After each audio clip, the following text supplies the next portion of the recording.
সব কিছু রেডি আছে, তো চলো এবার মেন কাজটা শুরু করি।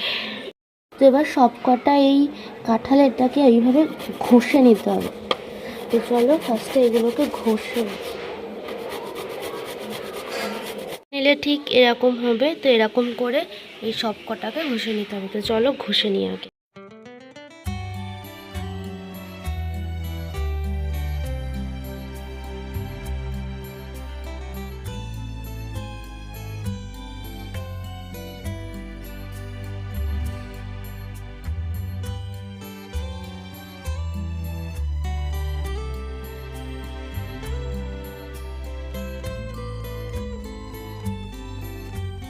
তো এটা এখন পুরোটা দেখো ঘষা হয়ে গেছে। এবার এর মধ্যে চিনি, একটু নুন আর এই তেঁতুলটা মাখবো, আর এই লঙ্কাটাও করতে হবে। তো চলো শুরু করা যাক।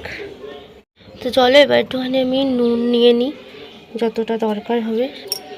তো নুনের মধ্যে আগে আমি লঙ্কাটা ভালো মতো মুলে নেবো।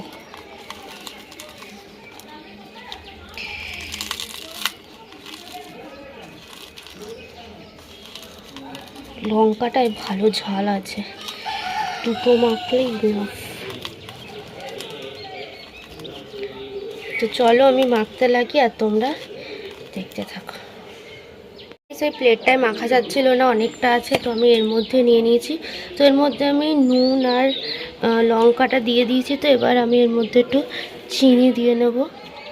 তো এতটা মতো চিনি দিলেই হবে, আর এতে চিনি লাগবে না। তো চিনি দিয়ে এবার আমি এটাকে ভালো মতো আগে চটকে মেখে নেব, কারণ চিনিটা এর মধ্যে মিশতেও টাইম লাগবে।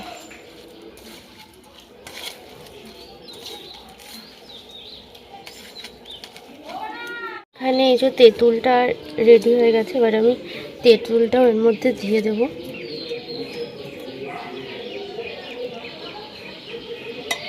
তো চলো এটাকে মেখে নিই।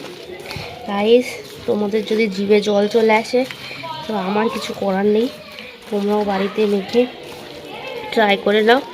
আর আমার মাখবো কি, আমার এখনই জিভে জল চলে এসছে। তো এটা আমাদের অলমোস্ট রেডি হয়ে গেছে।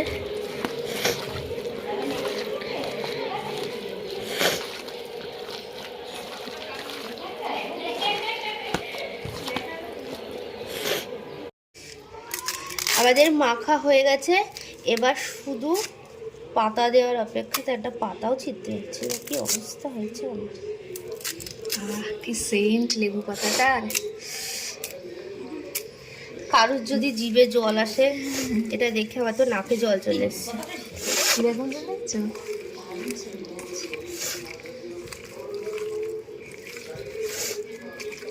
তো আমার মাখা কমপ্লিট, এতক্ষণের কষ্ট কমপ্লিট হয়েছে।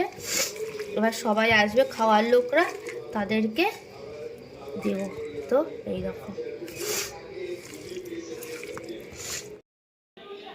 টেস্ট করে দেখি।